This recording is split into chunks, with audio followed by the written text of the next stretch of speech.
of the end times. But it fits. It's there. So from the time the call of the city goes out until the city is completed, 49 years.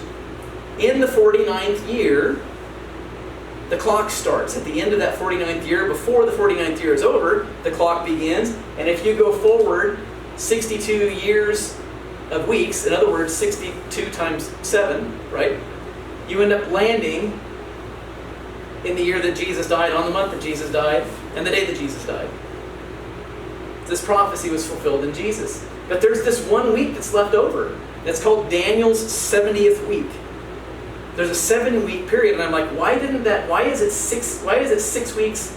Why is it 7 weeks and 62 weeks? There's 69 total weeks. There's this little week left over. Why is the week left over? And I'm praying about it. I'm like, Lord, what's the deal with this extra week, right? And Scripture tells us right here. We read it. 70 weeks are determined upon your people in the holy city to finish the transgression. To finish the transgression, to make end of sins, to make reconciliation for iniquity, and to bring everlasting righteousness. That ended at the end of the 62 weeks. The 7 weeks and the 62 weeks bring us to the end of that. What's the next thing? To seal up the vision. So now there's a period of time where the vision is sealed up, and then to anoint the most holy king. The last 7 weeks, the purpose of the last 7 weeks is to anoint the most holy king. What happens at the end of the 7-year tribulation period? Jesus comes back. He takes rule and reign. He becomes the king at the end of the 7-year period.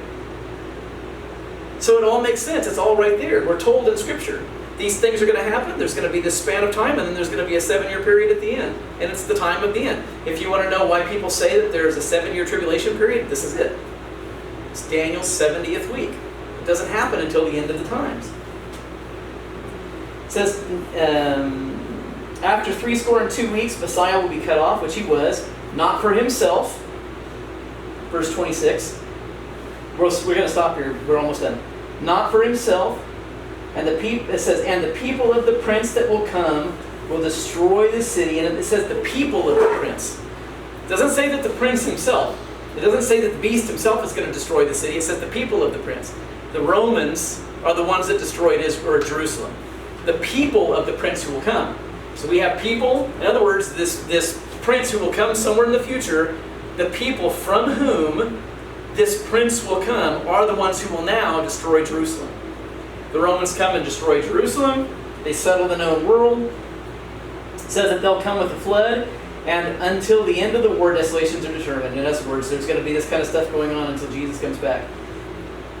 He will confirm. So this prince who will come will confirm. Verse 27 is our last verse.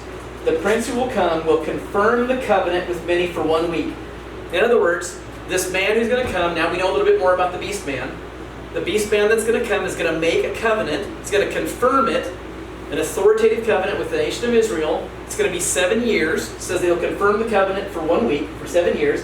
And in the midst of the week, when we learned earlier on that the beast would have his rule. He's going to set up his abomination of desolation. He was going to have it there for 3.5 years, right? Times and a half a time. This says, and in the middle of his term, he's going to cause the sacrifice and oblation, the tamid. It's going to cause it to stop in the middle of the 7-year period. And for the overspreading of abominations, in other words, putting the abomination of desolation in the holy place, he will make it desolate, even to the point that's determined. And it says even to the point, even to the consummation or the final end when Jesus returns. And all these things that will be determined will be poured out on the desolate, which we find out in Revelation are judgments and all sorts of stuff. So what we have in the